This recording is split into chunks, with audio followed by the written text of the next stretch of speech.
Hace 8 días comenzamos una serie, ¿no? La vamos a manejar durante todo el mes de noviembre. Y la serie tiene que ver acerca de ser discípulos de Jesús. Usted tendrá que recordar que Jesús en su ministerio manejó muchos grupos. Mucha gente se acercó a Jesús. De hecho, quiero decirles que las multitudes lo seguían para todas partes. Las multitudes. Pero Jesús, de las multitudes y de los muchos que lo seguían, ¿qué hizo? Un pequeño grupo. ¿Y a ese grupo cómo los llamó? Discípulos. De hecho, tendríamos que empezar por el texto de Mateo, en el capítulo 10, acerca de cómo fue el llamamiento. Me llama mucho la atención, para comenzar, estos 3 textos que les voy a leer. ¿Qué hizo Jesús? Llamó a un pequeño grupo. ¿Exactamente cuántos eran? 12. ¿Cómo los llamó? ¿Cómo los llamó? Discípulos. Póngame mucho cuidado. No todos reciben ese título en la Biblia. De hecho, si usted lee el libro de los Hechos, encontrará que el término discípulo pasa a ser apóstol. Y ya les voy a explicar por qué. Pero Jesús reclutó a un pequeño grupo, a ese grupo escogió y llamó, y con ese grupo empezó a hacer su tarea de formación. Hay algo muy importante en esto, y yo quiero que ustedes lo descubran a través del ejercicio de la lectura que vamos a hacer. Hoy voy a leer muchos versículos, y tal vez la conclusión solo la voy a sacar al final. Porque yo quiero que a través de los versículos que vamos a tratar, ustedes se den cuenta de qué es lo que Dios pretende con cada uno de nosotros. Hay algo que a uno le preocupa mucho a veces como pastor, y es encontrar que a veces en las iglesias hay mucha gente. Pero la verdad es que a pesar de que hay mucha gente, cuando se llama ya a cosas de mayor compromiso, el grupo se empieza a reducir. Y entre más compromiso y el compromiso es más alto, obviamente el grupo se va volviendo más pequeño. Así le pasó a Jesús. A Jesús lo seguían las multitudes. A las multitudes les encantaba que Jesús les predicara, les enseñara, los sanara, los alimentara. Pero cuando ya se trataba de seguir y pagar el precio, el grupo se redujo ostensiblemente. Bueno, yo quisiera que a lo largo de este mes nosotros entendiéramos una vez más el compromiso que Dios demanda de nosotros como discípulos. Una de las grandes tareas de esta iglesia, llamada Comunidad Cristiana Internacional de Teoterapia, OCITI Colombia, es que esta iglesia, el día que fue formada y concebida, en nuestros estatutos colocamos 3 versículos muy importantes. Quiero que ustedes los conozcan, los tienen que saber, porque si ustedes hacen parte y pertenecen a esta iglesia, deben de saber en qué creemos en esta iglesia, hacia dónde vamos en esta iglesia. La visión de esta iglesia está basada, obviamente, en el Dios de Juan 3:16, que dice que de tal manera amó Dios al mundo, que dio a su Hijo unigénito para que todo aquel que en él cree no se pierda, mas tenga vida eterna. Juan 3:16 es el corazón de la Biblia, donde habla del amor de Dios por el ser humano, y que ese amor de Dios no quiere que ninguno se pierda, sino que todos vengan al conocimiento de la verdad. El gran anhelo de Dios es que sus hijos, en un acto voluntario, porque acuerde que si algo le dio Dios al hombre cuando lo creó, fue libre albedrío. La decisión de venir a Dios y acercarse a Él como Padre y entregarle su vida como Señor y Salvador es una decisión voluntaria e individual. Y por eso la Biblia expresa el deseo de Dios. Dios quiere que todos sean salvos, pero Él quiere que la decisión sea personal e individual. 2. ¿Qué dicen nuestros estatutos? Ojo con esto. Nosotros creemos en Mateo 28 del 18 al 20. ¿Qué es lo que dice Mateo 28 del 18 al 20? Dice que Jesús dijo: toda autoridad me es dada en los cielos y en la tierra. Por tanto, id y ¿qué?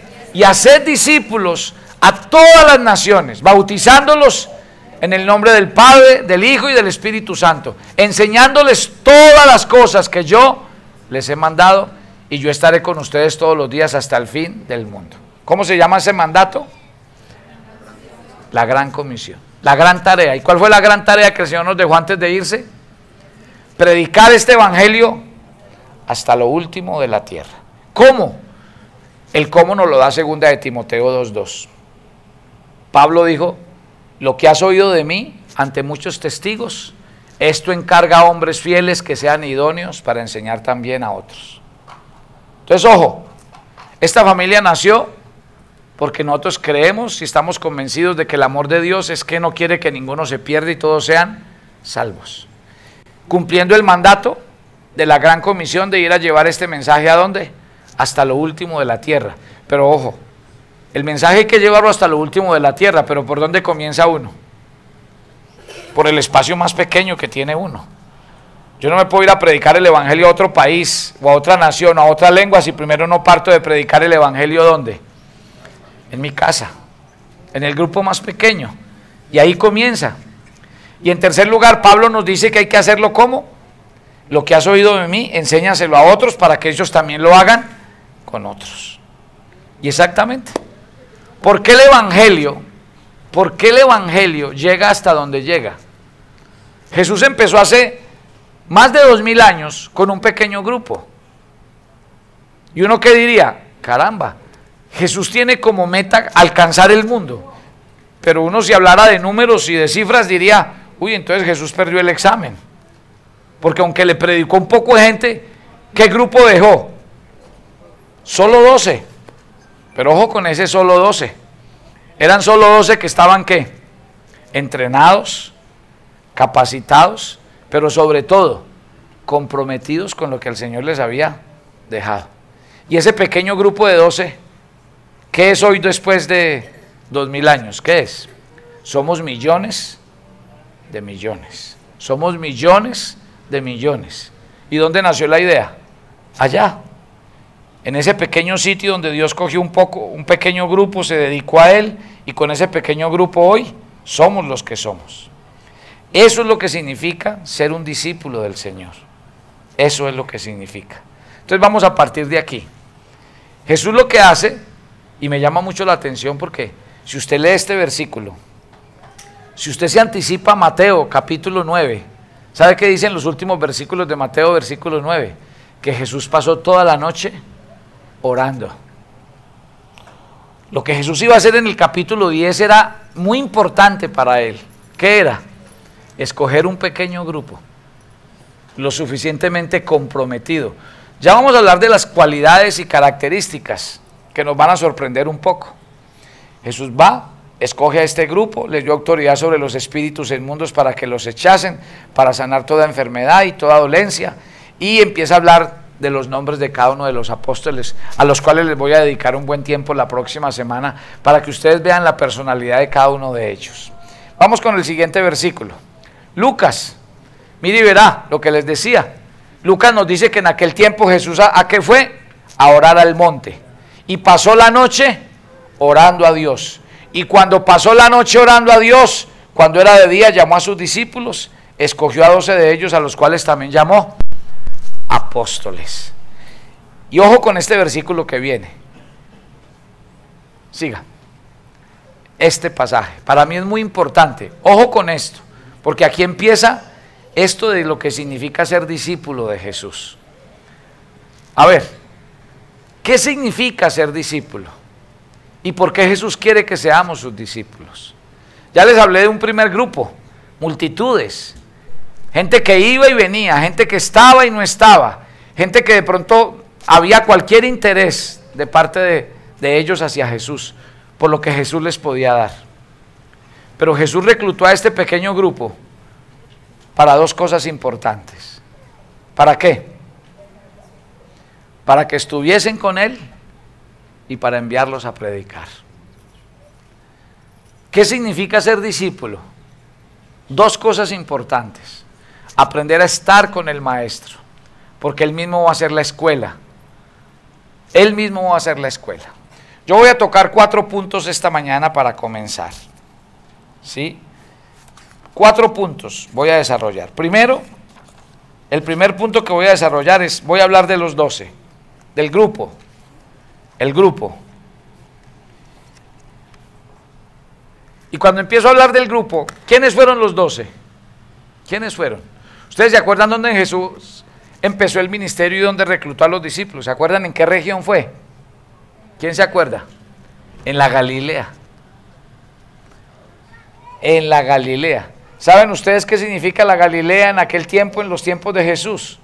¿Dónde estaban las sinagogas? ¿Dónde estaba el poder político y religioso? ¿En qué región estaba? En Jerusalén. Allá era donde estaba todo. Yo me pregunto, ¿por qué Jesús no fue a las sinagogas donde había gente que oraba, que leía la Biblia por largos tiempos y que conocía la Biblia y la debatía de arriba abajo? Y Jesús se va para la Galilea.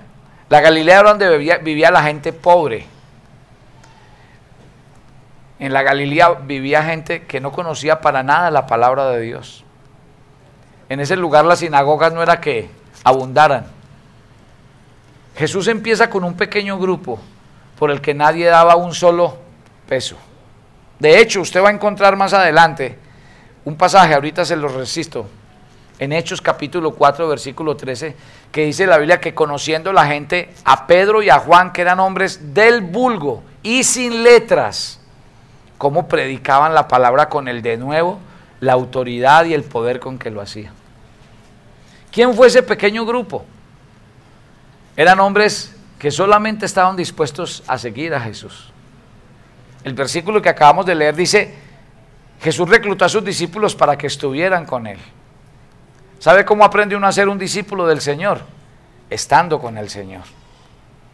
¿Qué requisito tiene Dios para mí? Ninguno, ninguno.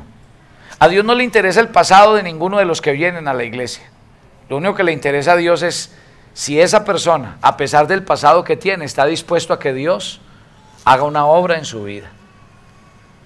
A veces muchos le dicen a uno como pastor, no pastor, la verdad es que yo no me comprometo mucho en la iglesia porque yo no tengo mucho estudio, yo no sé hablar, y empiezan a colocar toda clase de argumentos. Bueno, si se trata de argumentos, podríamos decir que son eso, argumentos, pero para Dios no válidos. Porque cuando Dios quiere hacer algo, lo hace. ¿Y a través de quién lo hace? Hay muchos pasajes en la Biblia. Cuando Dios llamó a Jeremías y le dijo, tú vas a ir a predicarle a este pueblo. Claro, el pueblo al que le mandó a predicar Dios a Jeremías, siendo una persona tan joven, era un pueblo numeroso, duro de corazón, pecadores a morir. Y lo primero que dijo Jeremías es, yo no voy. Yo soy un niño, yo no sé hablar. ¿Y qué le dijo Dios? No digas que eres un niño. Porque lo que yo te diga que digas, dirás. Y lo que yo te mande a hacer, harás. Eso dice Dios en su palabra. Si hablamos de requisitos, ¿quién de nosotros cumple los requisitos para estar hoy en la iglesia? ¿Por qué estamos nosotros aquí? ¿Por qué estamos hoy sentados aquí? Porque Dios se plació de nosotros y nos escogió. Acuérdense, otro hombre en la Biblia al que Dios llamó y escogió fue a Moisés. Y acuérdese, cuando Dios le dice a Moisés, tiene que ir a hablar con Faraón, imagínese pues, con Faraón. Y lo primero que usted le va a decir a Faraón es, vea Faraón, yo vine a llevarme el pueblo. Imagínese pues, eran los esclavos de Faraón, los que servían a todo el pueblo. Dígame usted, ah no, vengo a llevarme la gente, es que ellos quieren ir a adorar a Dios en el desierto. Y de hecho, ¿qué le dijo Moisés a Dios? Yo no soy, de hecho le dijo, yo no sé hablar, tengo problemas con el habla, yo no soy la persona indicada. Si yo voy y me presento delante de Faraón, ¿qué le digo? Primero, ¿cómo me identifico? Segundo, ¿a nombre de quién me identifico? Y tercero, ¿qué voy a decir yo? Y otra vez, ¿qué le dijo Dios a Moisés? Moisés, si yo lo escogí a usted y le estoy diciendo a usted que usted es la persona indicada, usted va a ir. Y yo voy a estar con usted. Y yo lo voy a respaldar. ¿Por qué? Porque es que ser discípulo es ¿qué? Es estar con Jesús. No se trata de cuánto sé o cuánto conozco. Si usted me pregunta a mí, cuando yo llegué a la iglesia, ¿sabía la misma Biblia o menos que la que ustedes sabían? Porque todos los que llegamos a la iglesia, ¿cómo llegamos? religiosos, pertenecemos a una religión, vamos a una iglesia, pero nos ponen a leer la Biblia y ¿qué sabemos de la Biblia? Nada. Nos ponen a orar y ¿qué sabemos de orar? Nada. Para nosotros todas las cosas de Dios y de la iglesia son cosas completamente extrañas, totalmente indiferentes a ellas porque practicábamos otra cosa. Igual, a mí me tocó empezar un camino. Y ese camino en el que ustedes vienen, algún día lo transité yo. Llegar a una iglesia, ser un feligrés dentro de una iglesia, aprender, escuchar, pero fue un camino muy edificante. Fue un camino en el que aprendí mucho. Y con el tiempo entendí esto que les estoy diciendo, que esto no es de habilidades, ni de capacidades, ni de ser una persona importante, ni prominente, no, que lo único que se trata es de tener la disposición de oír, de entender y de conocer. Porque eso sí les quiero decir, al menos una cualidad sí tuve en mi vida como discípulo, y fue que cuando yo empecé a conocer la Biblia me pareció esto fascinante. Y yo empecé a estudiar, y era muy joven, yo me acuerdo, yo empecé muy joven. Y cuando yo empecé, yo me enamoré de la Biblia. Y cada vez que me enseñaban esas clases que lo invitaban a uno de estudiar la Biblia, era fiel para escribir, y después de que escribía iba en mi casa y volvía, repasaba, leía, aprendí tanto. Y yo me acuerdo, apenas estaba terminando mi bachillerato, y yo me acuerdo que yo le dije a un líder mío, le dije, yo quiero servirle al Señor, yo quiero ser misionero. Me dijo, no, estudie, haga esto, haga aquello, haga lo otro, no se meta de misionero. No es porque me estuviera desanimando, él quería que yo hiciera y recorriera de pronto un camino más largo. Yo le dije, no, mi tiempo es ahora, porque yo sé que en el camino voy a tener tiempo de estudiar, pero el tiempo de mi llamado yo lo quiero aceptar ahora. Y yo me acuerdo que me fui de mi casa muy temprano, y de una vez, eso era sin misericordia, me dieron una sede, y a mí me tocaba atender matrimonios, y me tocaba predicar, y me tocaba hacer todo. Ahí no había nada de que como usted es soltero, usted está joven, no. A uno lo ponían a hacer todo lo que un misionero tenía que hacer. Y nunca hubo excusa, nunca hubo disculpa. Y yo me acuerdo mucho que en este camino algo aprendí. Y es, ¿para qué nos llamó Dios a la iglesia? Tal vez uno llega como un feligrés y uno llega con el ánimo de oír, pero no nos podemos quedar ahí. Porque esto de ser feligrés y de ser un seguidor, nos perdemos muchas de las cosas que Dios quiere enseñarnos en este camino. Entonces, ojo con este punto número 1. ¿Quiénes eran los discípulos? Por ejemplo, cuando la Biblia dice en Santiago capítulo 5, versículo 17, la Biblia habla de un hombre como Elías. Elías no fue uno de los 12, pero fue un escogido de Dios. Y cuando la Biblia habla de Elías, ¿sabe qué dice la Biblia? Que Elías era un hombre sujeto a pasiones semejantes a las nuestras. Y acuérdese que Elías oró. Y cuando él oró, ¿qué pasó? Dejó de llover sobre la tierra, ¿cuánto?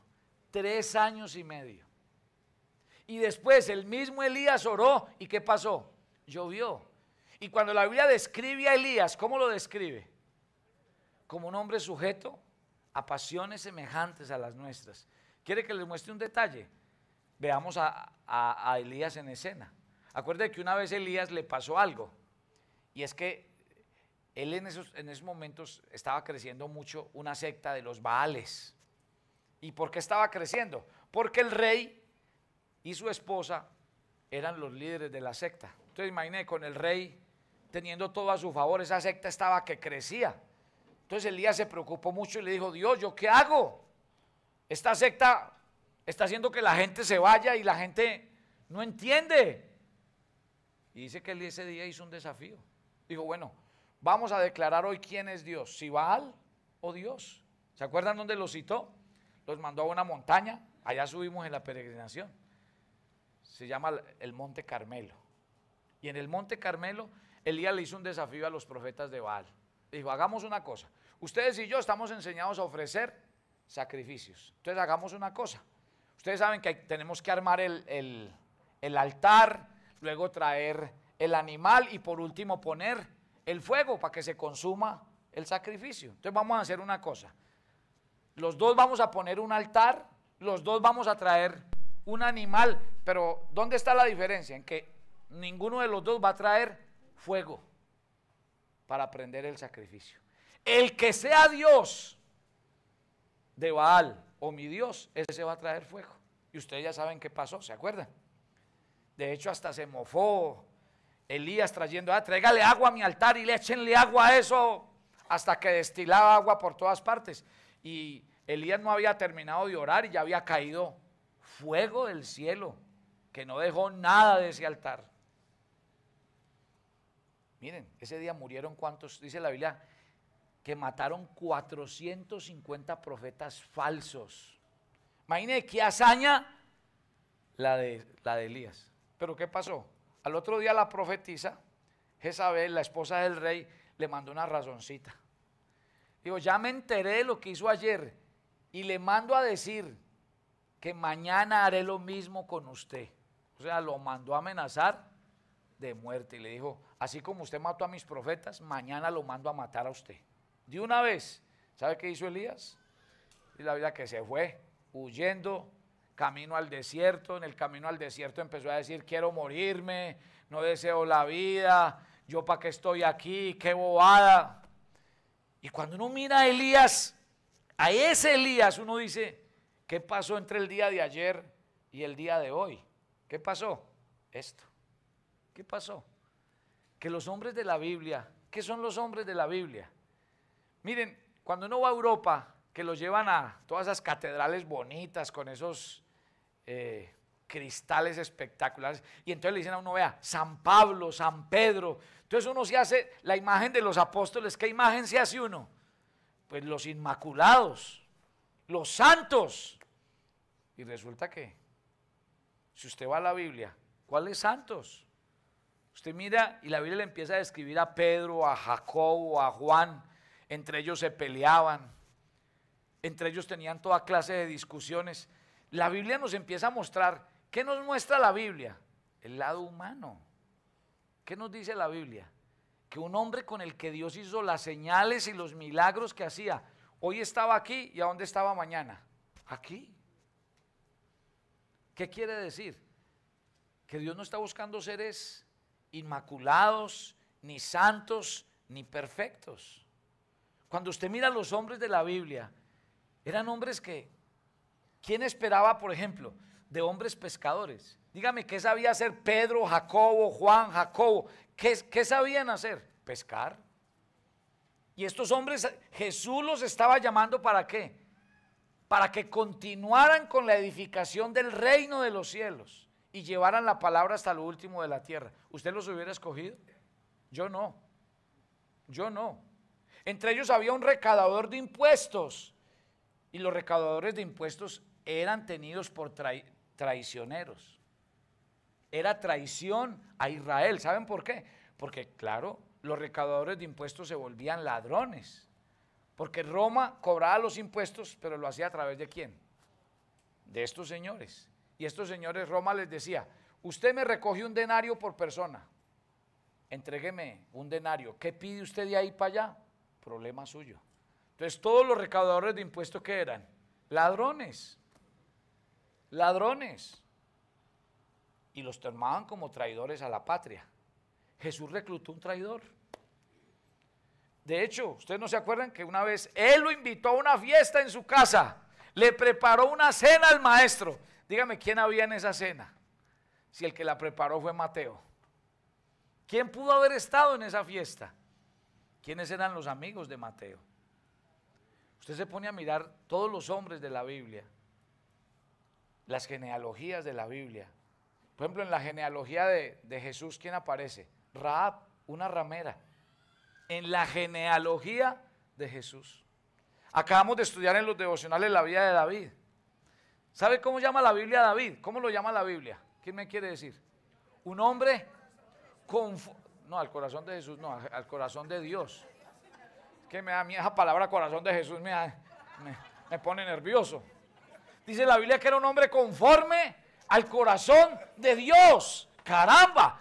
Un hombre conforme, ¿cómo? A ver, si a usted alguien le dice y le da el título de un hombre conforme al corazón de Dios, ¿cómo lo imagina? Perfecto.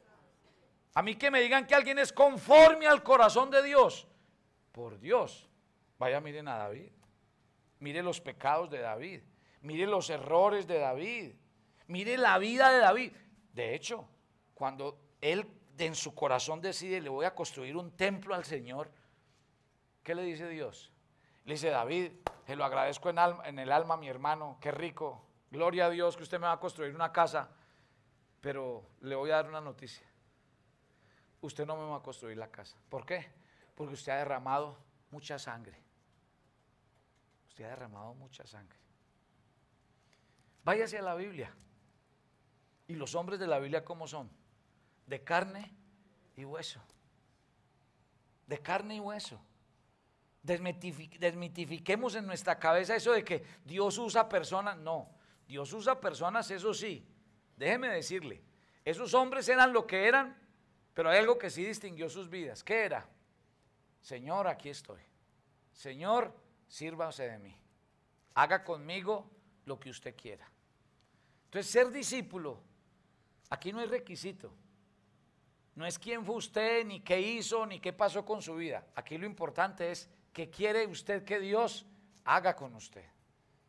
El que usted se disponga en las manos de Dios. De hecho, quiero decirle, hay gente con un pasado que uno dice: yo nunca me imaginaría una persona de estas en las manos de Dios. Pues Dios usa el pasado de esas personas, ¿para qué? Para ayudarle a otras personas en esa y en peores situaciones, porque ese es el Dios de la Biblia. Entonces, ¿cuál es el método de Dios? A mí como pastor la gente me hace una pregunta, me dice: pero pastor, vea, Dios sabe dónde están los malos, porque Dios no los destruye, y Dios lo podría hacer, así es. Dios, ¿por qué no acaba con este? Acaba, por ejemplo, Herodes, que se creyó Dios, un ataque al corazón y ahí quedó. Dios, el Dios de la Biblia podría hacer todo así, vea, con charchar los dedos haría todo, pero ¿cuál es el método de Dios? ¿Cuál es? Los hombres. Los ángeles se mueren de ganas por venir a evangelizar el mundo, se mueren de ganas porque Dios les diga: vengan y hagan la tarea ustedes. ¿A quién le dejó Dios la tarea de ganar y conquistar el mundo? A nosotros.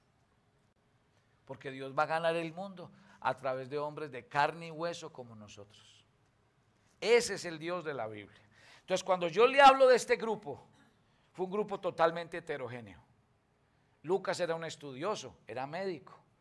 Este era recaudador de impuestos, los otros eran pescadores, otros eran artesanos y tal vez algunos negociantes, como como Judas, que sabía de negocios, que sabía de finanzas, por eso lo colocaron ahí en la tesorería. Y de ellos se valió el Señor. ¿Y qué empezó a hacer el Señor con ellos? Una escuela. Sigamos con el siguiente versículo. Dice la Biblia: pero no hallándolos trajeron a Jasón y a algunos de los hermanos ante las autoridades de la ciudad, gritando: estos son los que trastornan el mundo entero y han venido acá. ¿De quién están hablando? De los apóstoles después de que el Señor Jesús se fue. ¿Y qué están diciendo de ellos? ¿Qué están diciendo de ellos? Que están trastornando ¿qué? El mundo, el sistema. Están preocupados realmente por ellos.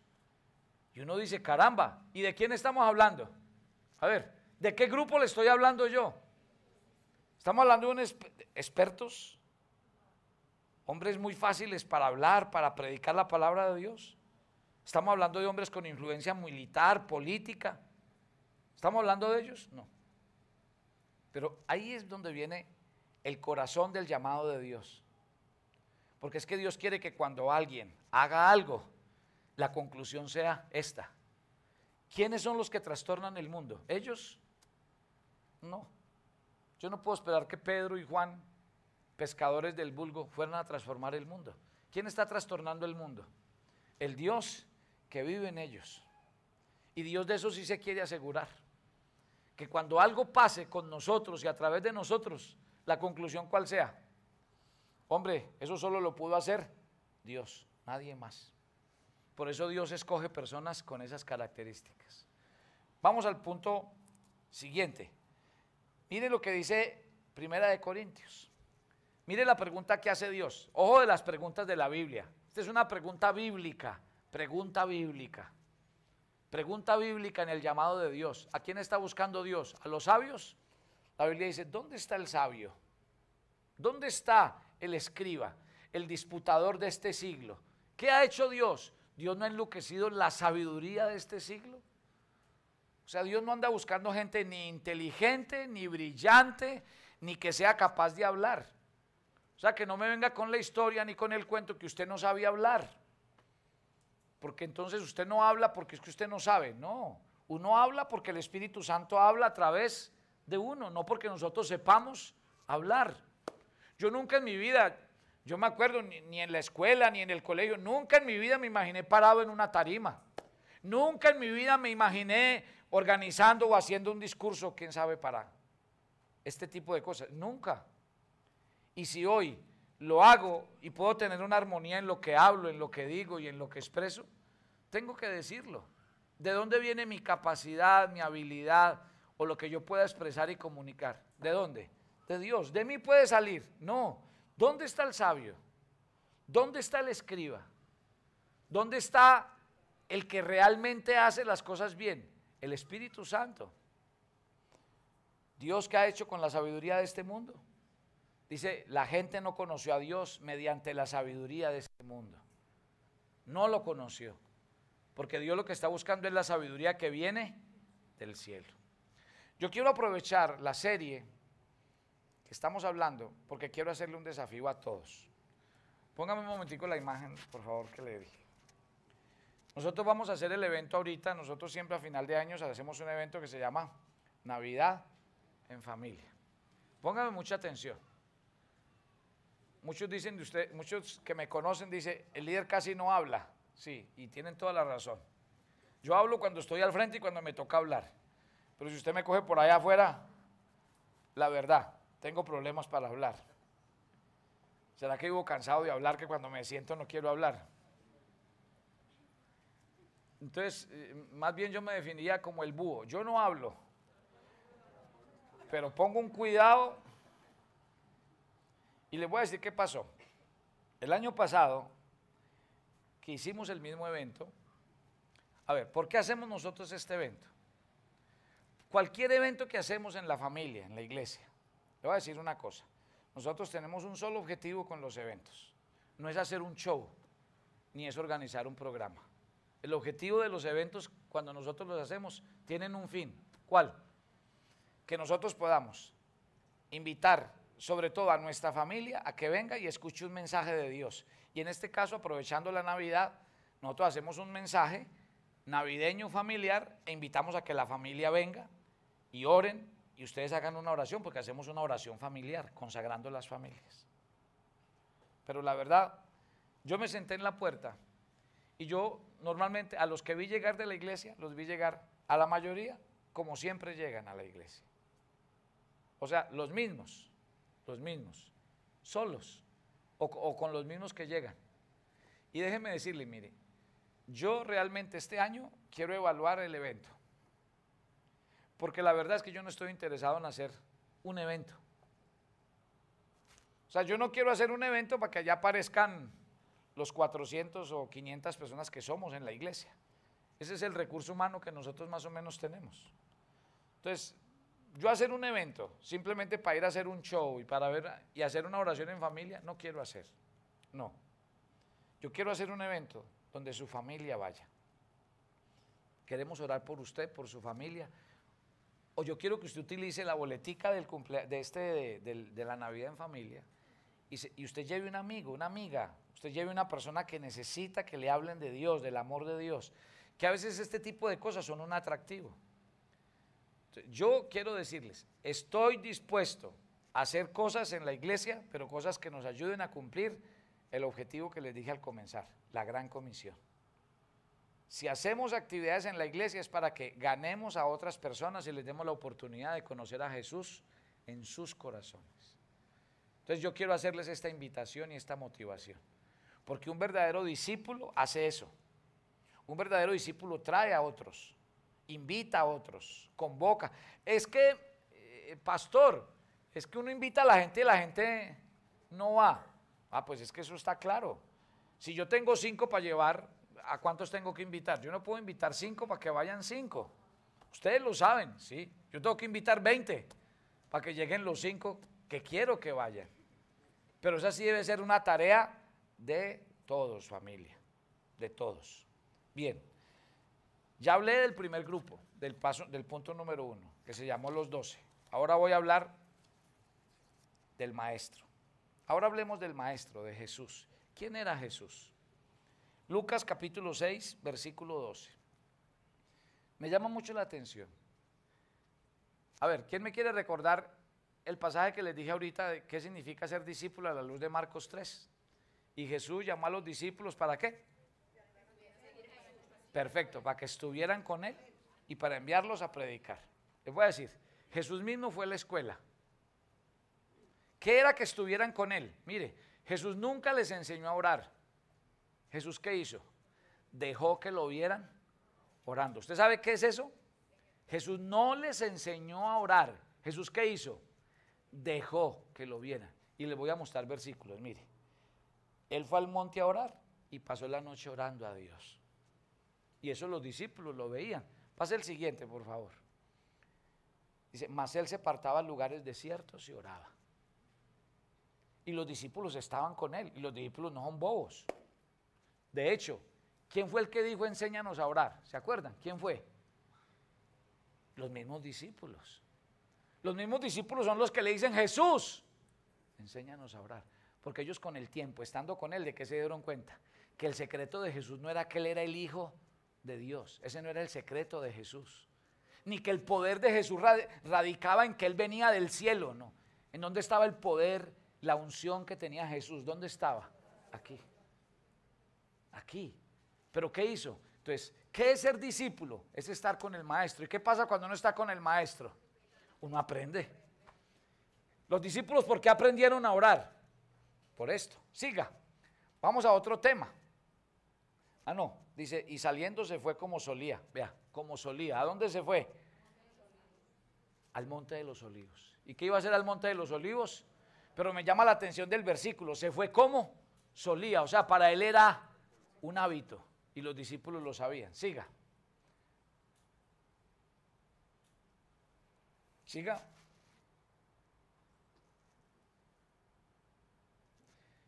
Mire que, devuélvase un momentico al versículo anterior.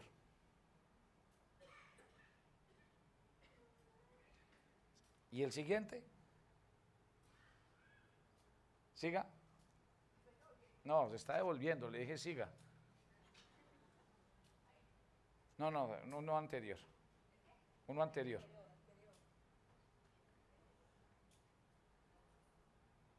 Miren a Jesús, miren. Miren que los discípulos todo el tiempo permanecían con Jesús. Aún arrancando las espigas para comer, ellos estaban con Jesús. Porque la escuela que armó Jesús era la escuela de ¿qué? Estar con él. Jesús lo llamó y ¿cuál fue el llamado de Jesús? Síganme, síganme, síganme y aprendan conmigo. Eso es ser discípulo. Síganme, aprendan. Ojo con esto, vamos. Siguiente. Jesús no les enseñó a orar, perdón, no les enseñó a orar, sino que dejó que lo vieran orando. Ahora vamos con la Biblia. Jesús no les dijo que leyeran la Biblia. ¿Jesús qué hizo? ¿Qué hizo Jesús? Jesús dejó que lo vieran, recitándoles pasajes enteros de la Biblia. ¿Qué vieron ellos en Jesús? ¿Qué vieron? Porque ellos seguían a Jesús. ¿Y qué es autoridad? Cuando usted dice de una persona, esa persona tiene autoridad en lo que está hablando, ¿a qué se está refiriendo usted? Que es una persona que lo que dice, sí, lo dice con una propiedad que se ve que lo vive, que lo conoce. Esa persona habla con autoridad, esa persona no está hablando paja, esa persona sabe del tema. Los discípulos veían en Jesús eso. Jesús no echa cuentos. Y ellos estaban con Jesús de día y de noche. Siga. Cuando Jesús, siga. Se levantaba temprano, siga. Miren este. Cuando Jesús hablaba de las Escrituras, ¿qué dice la Biblia? Comenzando por Moisés, siguiendo por todos los profetas que hacía, les declaraba la palabra de Dios. O sea que cuando Jesús hablaba con sus discípulos, ¿qué hablaba? La palabra de Dios. ¿Y desde dónde lo hablaba? Desde Moisés. ¿Y pasando por qué? Por todos los profetas. Siga. Y les dijo, estas son las palabras que os hablé, estando aún con vosotros. Estas son las palabras que os hablé, estando aún con vosotros. ¿De quién estamos hablando? Del maestro. Y si uno quiere ser un discípulo, ¿qué hay que hacer? Hay que pasar tiempo con el maestro. Y hay que aprender del maestro. Y ustedes y yo tenemos un maestro. Y la Biblia dice que Dios coloca entre nosotros, ¿qué? Pastores y maestros que nos enseñan la palabra de Dios. Para que de ellos también aprendamos lo que Dios espera de nosotros. Aprender la palabra de Dios. ¿Y cuál es el secreto de aprender la palabra de Dios? Lo mismo, que uno vea que en los que los enseñan haya ¿qué? Autoridad. O sea, que haya ejemplo de vida. Que lo que predican y enseñan es cierto. Siga.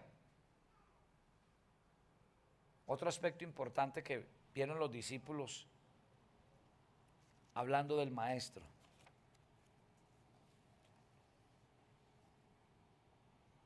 ¿Este versículo cuál es? Mateo capítulo 21. Jesús les enseñó a hacer el ministerio. Y de aquí vinieron en el templo ciegos, cojos y los sanó.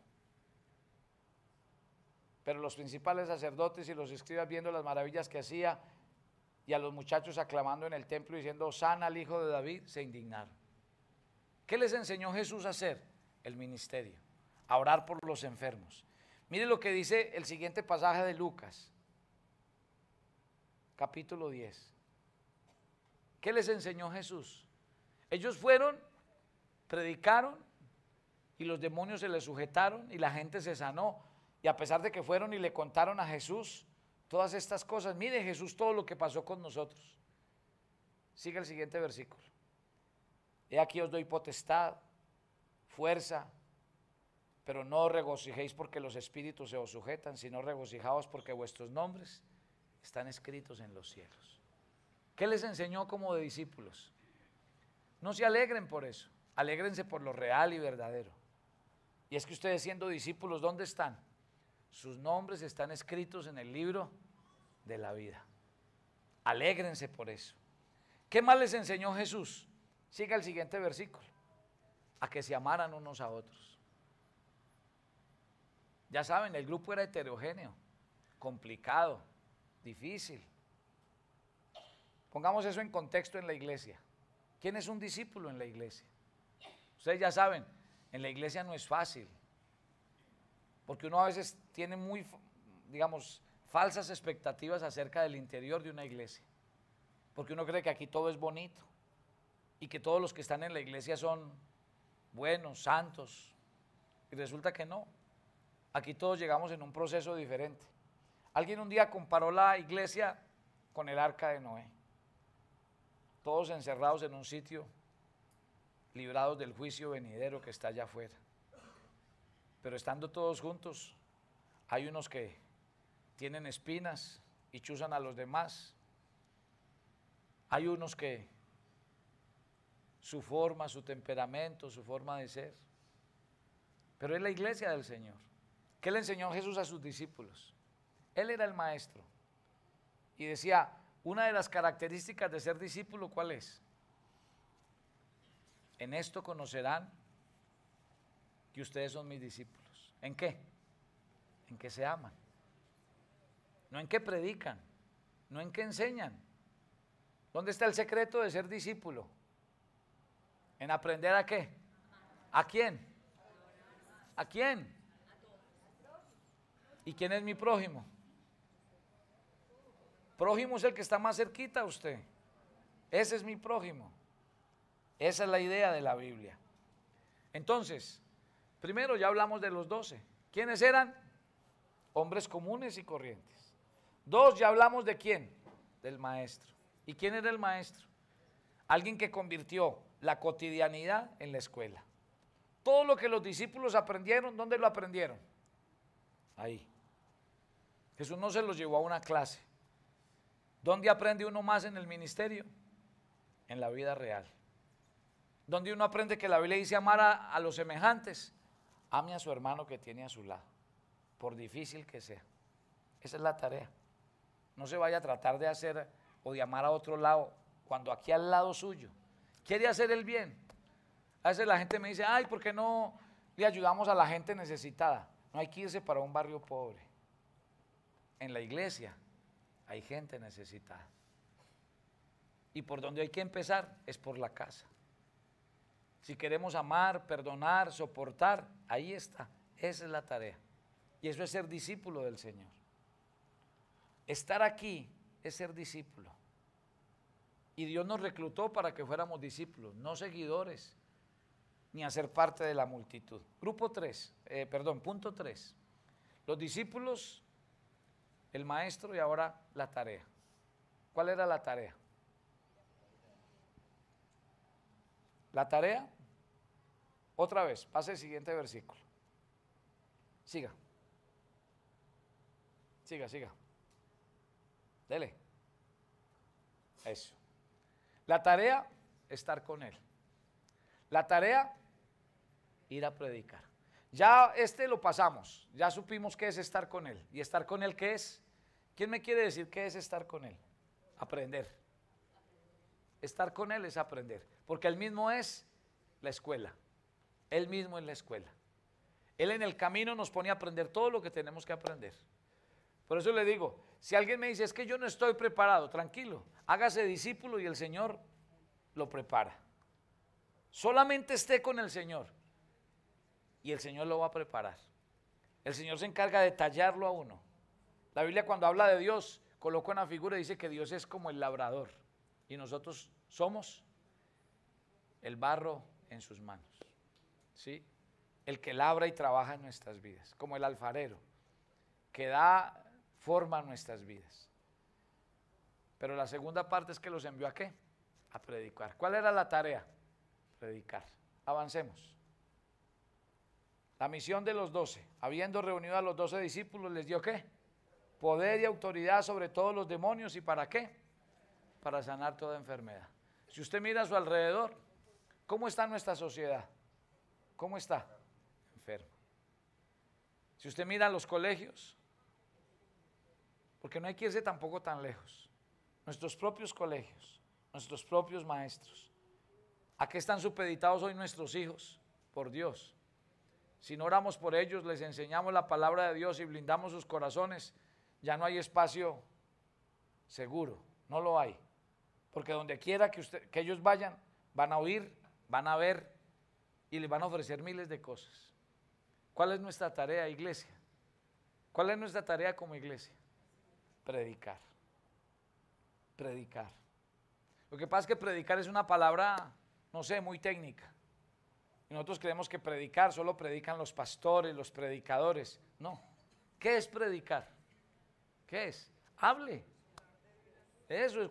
Cuando a usted le dicen hable de Dios, usted no tiene que sacar ningún versículo. Usted lo único que tiene que hablar es de ¿qué? De su testimonio. De hablar del Dios con el que usted se encontró. Y así fue. Por allá un ciego fue sanado y lo trajeron, lo interrogaron, le dijeron, ¿quién lo sanó? No tengo ni idea. Pues le voy a decir quién es y qué hizo por mí. Me sanó, me limpió. ¿Se acuerdan del endemoniado gadareno? ¿Se acuerdan? ¿Cómo lo encontró Jesús? Viviendo entre las tumbas, feroz, sin ropas. Cuando el Señor lo sanó, al otro día dice que estaba en su forma, estaba vestido y él le dijo, Jesús, déjame ir a predicar contigo. Yo quiero ser tu discípulo. Y Jesús, ¿qué le dijo? No, para mí es más útil usted aquí, en su región, porque en su región sabían quién era usted.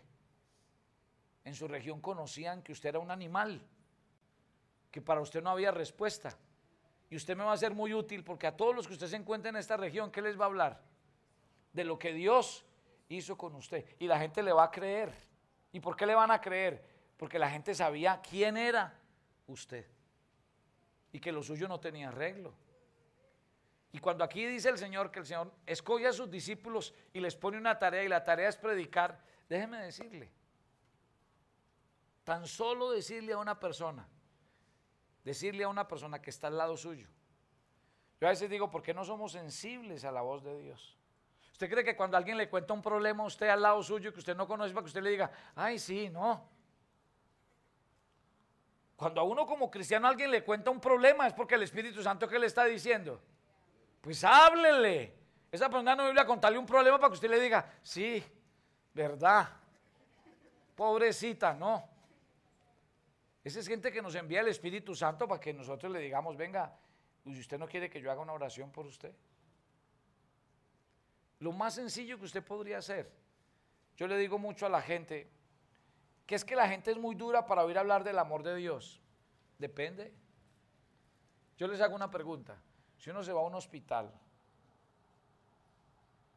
donde hay gente enferma y pasándola muy mal, y usted entra a un cuarto y dice a ese cuarto, ¿usted quiere que yo haga una oración? ¿Usted cree que la gente le va a decir que no? Por lo general en un cuarto de un hospital, una persona nunca está sola. Entonces, si usted va a orar por un enfermo, no solamente va a orar el enfermo, también va a orar la familia que hay alrededor. ¿Quién le va a decir a usted que no haga una oración? La pregunta es, ¿y por qué no lo hacemos? De verdad que el mundo se desmorona frente a nosotros y las iglesias cantando, aleluya, gloria a Dios, Dios es bueno, y el mundo allá afuera necesitando de Dios. El Señor, cuando habló de la tarea, ¿cuál es la tarea? Esta. Vayan y prediquen el Evangelio. Miren, sigamos en el siguiente versículo y miren lo que dice la Biblia. ¿En qué perseveraron los apóstoles? Ya Jesús se había ido. Ellos habían sido escogidos, el maestro había sido el maestro para ellos. Mírenlos aquí, en plena acción. ¿En qué estaba perseverando la gente? En la doctrina de los apóstoles. ¿Y cuál era la doctrina de los apóstoles? ¿Cuál era? Ahí está, la comunión unos con otros, el partimiento del pan y las oraciones. O sea, los discípulos sí conocieron bien la doctrina del maestro. Porque ¿cómo le enseñaron a la gente a compartir su fe? ¿Cómo? Reúnanse en las casas, compartan el pan, oren unos por otros, traigan gente nueva. Yo pregunto, una vez más, pregunto, ¿por qué no invitan a alguien a su casa? ¿Por qué mientras le comparten a alguien un café, un chocolate, no le hablan del amor de Dios y le dicen que oren con usted? ¿Por qué no? La doctrina de los apóstoles se basó en eso, en tener un grupo pequeño en la casa. Mire lo que dice Efesios en el capítulo 3, ¿sí? ¿Cómo me llama la atención? ¿De quién está hablando este versículo? De algo que Dios reveló a aquellos que en su corazón se dispusieron. ¿Quién les dije que eran en el primer grupo? ¿Cómo es que eran? ¿Eran gente qué? Normalita. ¿Y cómo los está llamando el apóstol Pablo en Efesios? ¿Cómo los llama? Santos, apóstoles y profetas por el Espíritu. Porque ahí es donde, yo sí quiero decirles, ahí es donde empiezan a pasar cosas grandes. Familia, ¿sabe qué significa ser discípulos del Señor? Esto. El apóstol Pablo nos está diciendo que cuando uno se hace un verdadero discípulo en las manos de Dios, la vida de uno adquiere una dignidad que no se la da ni una profesión, ni un cargo, ni un estatus económico. No se la da nunca. Nunca. Volverse un discípulo del Señor hace que la gente te quiera, te busque, porque lo que tú tienes no lo tiene nadie. Qué rico que a uno lo puedan buscar y decir, venga, es que yo sé que usted ora, puede orar por nosotros. Venga, deme una palabra que es que yo sé que cuando usted me habla, las palabras suyas me ayudan a cambiar y a mejorar. Porque esto es lo que pasa cuando yo soy un discípulo del Señor. Esto es. Eran hombres normales, utilicemos la palabra, ordinarios. No había en ellos nada especial. Pero ¿qué hizo el estar con Jesús? ¿Qué hizo conocer y ser parte de la escuela de Jesús? Ahí está. Su vida empezó a ser ¿qué? Adornada de una gracia sobrenatural y especial. Entonces es lo que yo a veces le digo a la iglesia, iglesia, Si ustedes se quedan ahí sentados como feligreses, nunca van a poder vivir esa experiencia, porque ustedes solamente serán toda la vida oidores de la palabra de Dios y no discípulos que comparten su fe. Mire, lo más bonito de la vida cristiana es compartir la fe, es poder que la gente lo reconozca como un hijo de Dios, no como un asistente a una iglesia. De hecho, por los asistentes a las iglesias es que la gente no viene a las iglesias. Porque hay gente que va y va a la iglesia, pero sigue siendo el mismo, la misma persona. En cambio, los discípulos han sido trabajados, tratados, enseñados por el maestro. Van a ver dentro de 8 días cuando le empiece a hablar de las características de cada uno. Pedro fue un líder, pero fue el que más chupó. Era el que más hablaba, también fue el que fue más corregido. Y eso es. Pero yo quisiera que ustedes hicieran parte de la escuela. Miren, aquí son llamados santos apóstoles y profetas. Y Hebreos capítulo 2, mire y verá lo que dice. Testificando Dios juntamente con ellos con señales y prodigios y diversos milagros y repartimientos del Espíritu Santo según su voluntad. ¿De a quién se está refiriendo el Señor? Que Dios utilizó la vida de estas personas y a través de ellos Dios hizo señales, prodigios, milagros y repartimiento del Espíritu Santo. ¿A quién se está refiriendo? A ese grupo pequeño, a ese grupo que pagó el precio, que decidió seguir a Jesús. Hoy nuestras manos pueden convertirse en instrumentos de salud y medicina para muchas personas. Hoy nuestras oraciones pueden cambiar la vida de muchos, porque eso es lo que pasa cuando uno se convierte en un discípulo del Señor. Y el cuarto elemento para que oremos se llamó el adiestramiento. El adiestramiento. ¿Qué tuvo que hacer Jesús con sus discípulos? Hombre, no fue fácil. Mire, verá lo que dice Mateo capítulo 15. Mire, Jesús, póngame cuidado ya estos últimos versículos para que oremos. Mire Jesús lo que muchas veces le tiene que decir a sus discípulos, mire. Porque Jesús a veces no le importaba si las multitudes no le entendían. ¿Qué carajo? Por allá en Cesarea de Filipo, cuando le preguntó a los mismos discípulos, ¿quién dice la gente que soy yo? Déjeme decirle, a Jesús no le importaba qué decía la gente, quién era él. Pero sí llegó a la pregunta concreta. Ahora, ustedes que han estado conmigo este tiempo, para ustedes, ¿quién soy yo?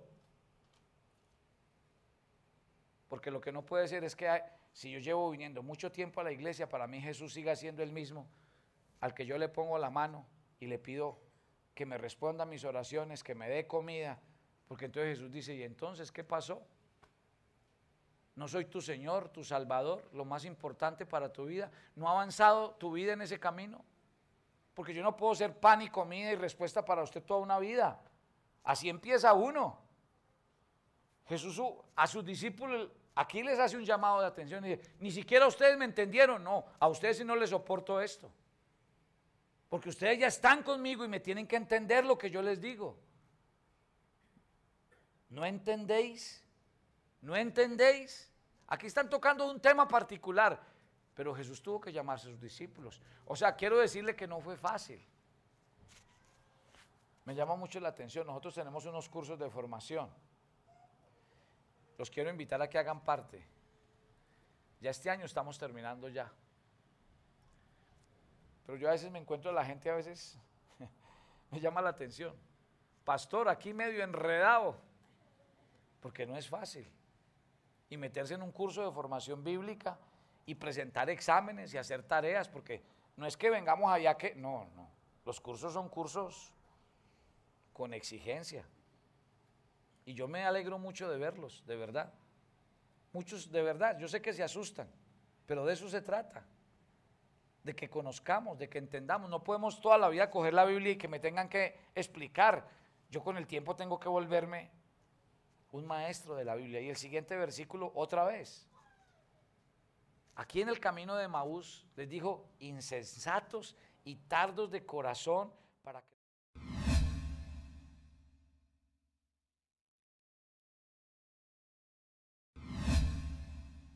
Murió. Sabiendo que Jesús ya les había dicho muchas veces que Él iba a resucitar. Y mire lo que les dice, insensatos y tardos de corazón. ¿Qué quiere decir? que el adiestramiento no fue fácil. 5 puntos para entender que el adiestramiento no fue fácil. Primero, carecían de todo entendimiento. Mire lo que dice el siguiente versículo, Hechos capítulo 1, versículo 3. Carecían de todo entendimiento. Punto número 2, no eran humildes. No eran humildes. Entre ellos vivían peleando quién era el mayor. Tercero, carecían de fe. Mateo 6:30 nos dice que Jesús muchas veces les tuvo que hablar de la fe, porque aunque eran sus discípulos, carecían de fe. Tercero, cuarto, no tenían ningún compromiso. De hecho, el día que Jesús murió, dice que sus discípulos todos, ¿qué hicieron? Mire, vea lo que dice Marcos 14. Entonces los discípulos, dejándole, huyeron. Y quinto, sus discípulos no tenían ningún poder para predicar las escrituras, ninguno. ¿Cómo fue el adiestramiento? No fue fácil, no fue fácil. ¿Pero qué hizo Jesús? ¿Qué terminó siendo el grupo de 12? ¡Wow! No, ustedes y yo somos la muestra de qué fue el grupo de 12. Fue tan contundente que aquí estamos hoy. Yo quiero que nos pongamos de pie para que hagamos una oración.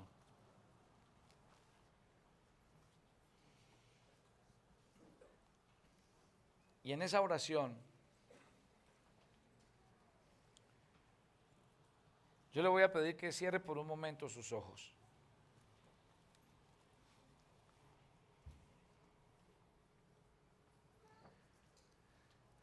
Porque nosotros todos hemos recibido un llamado de parte de Dios. ¿Y cuál es ese llamado? A que seamos sus discípulos. Sus discípulos. ¿Quién es usted? No importa. La verdad no importa quiénes seamos. Lo importante es lo que queremos llegar a ser en las manos de Dios. ¿Qué espera Dios de usted? Nada.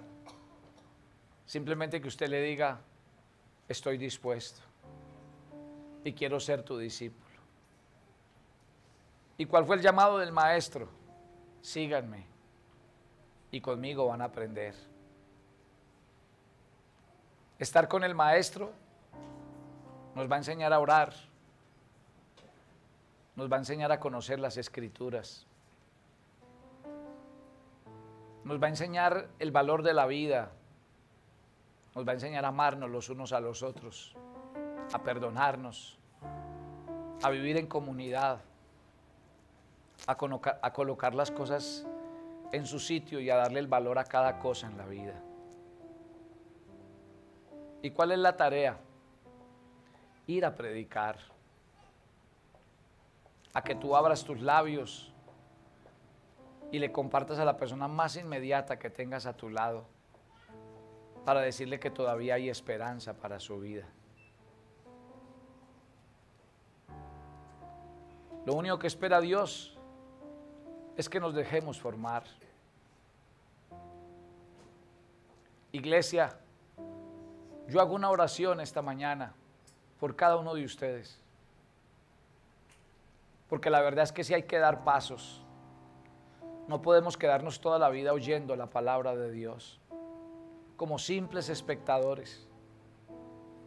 Yo puedo convertirme en un instrumento del amor de Dios donde quiera que Dios me haya puesto.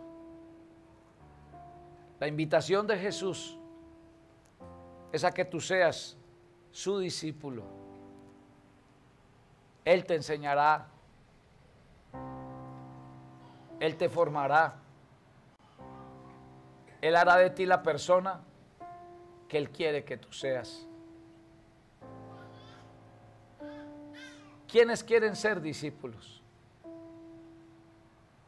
¿Quiénes quieren oír el llamado del Señor que dice, ven y sígueme? Y te convertiré en un instrumento de bendición. Dios, aquí estamos. En tus manos nos colocamos. Dígale a Dios que lo haga un instrumento de bendición donde quiera que usted está, en su casa, en su trabajo, en el medio en el que usted se mueve. Dígale al Espíritu Santo que se sirva de usted. Todo lo que usted ha vivido en su vida se convertirá en un instrumento y en una herramienta de Dios para ayudarle a otros que vivieron la misma situación. Pero usted les podrá decir con autoridad que Dios sana como lo sanó a usted, que Dios cambia como lo cambió a usted. Señor, nuestro anhelo como iglesia es que en esta iglesia, más que seguidores, más que multitudes que vienen a oír la palabra de Dios, hayan muchos discípulos, muchos discípulos con ganas de aprender, discípulos sedientos de conocer la palabra de Dios, discípulos con ganas de dejarse usar por Dios, discípulos con disciplinas espirituales que los lleven a hacer la diferencia donde quiera que estén. Gracias, Señor. Gracias por ser nuestro Maestro. Y gracias por extendernos la invitación el día de hoy. Yo quiero que seas mi discípulo y que me sigas. Y yo te enseñaré todas las cosas. Habla con el Maestro. Habla con el Maestro esta mañana. Él te puede cambiar. Él te puede sanar. Él te puede restaurar. Él puede hacer de ti una persona nueva. Él puede convertirte en un instrumento de bendición. Todos los hombres de la Biblia, todos, ninguno, sin excepción, eran hombres normales, ordinarios. ¿Qué los convirtió especiales? La presencia de Dios en ellos. Si tú te haces su discípulo, eso adornará tu vida. Le dará un sello especial a tu diario caminar. Te convertirás en una persona diferente. Muchos suplicarán tu favor. La gente encontrará algo diferente en ti por el Dios que vive dentro de ti. Que Dios te bendiga.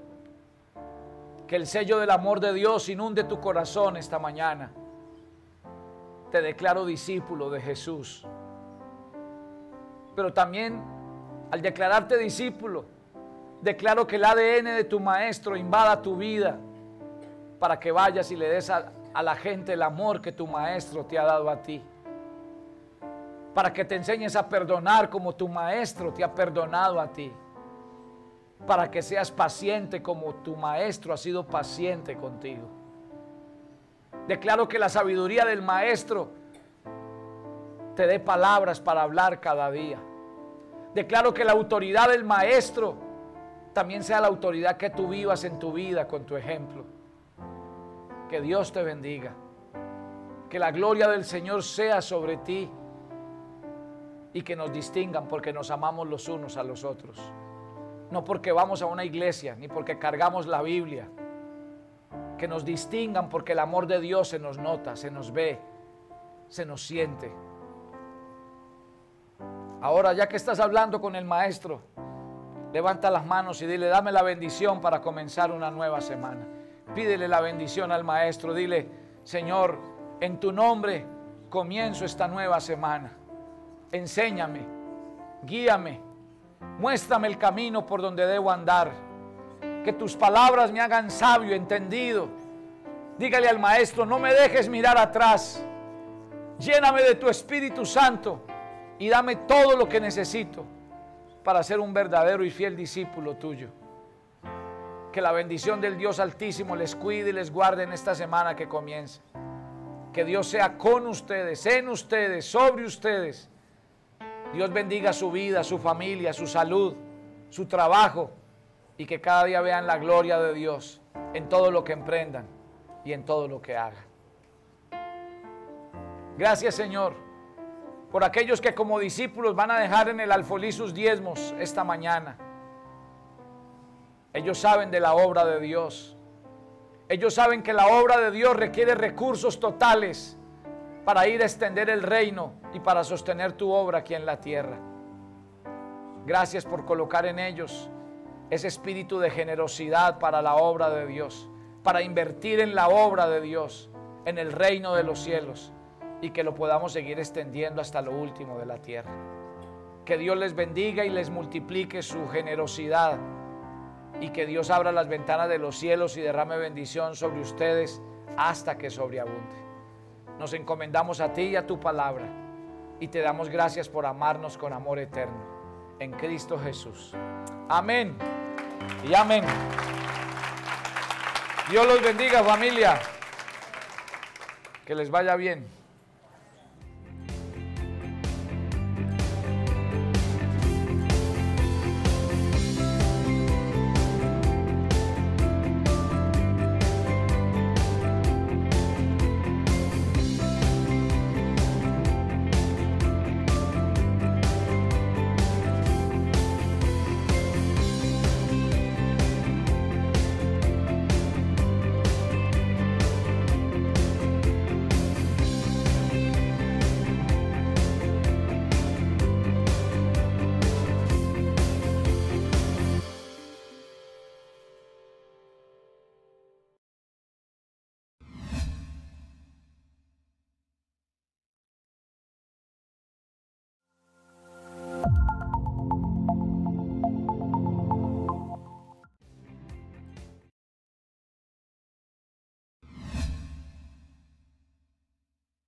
I'm facing back to front.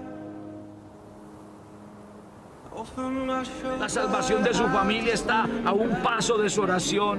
La respuesta del milagro que usted espera está a un paso de su oración. La sanidad suya está a un paso de la oración. Oremos, oremos, acerquémonos al Dios vivo.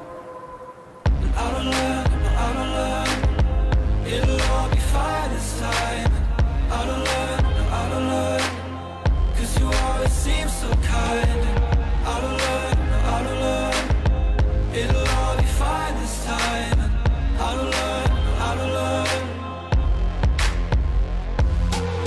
And now you wait up and all I live. And now you wait anymore. You know you know and now you wait up and all I live. And now you wait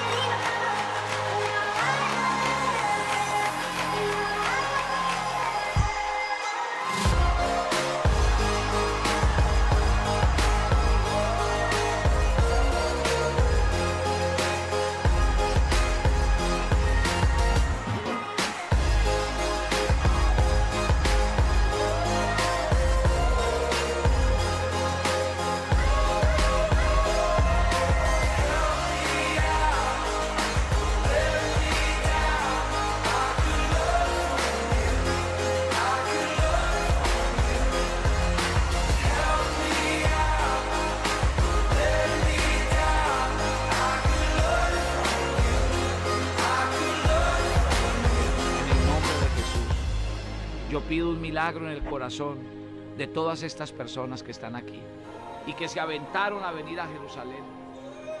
Que la bendición de Dios sea sobre todos ustedes y que Dios les guarde, les bendiga y les santifique por completo en el nombre de Cristo Jesús.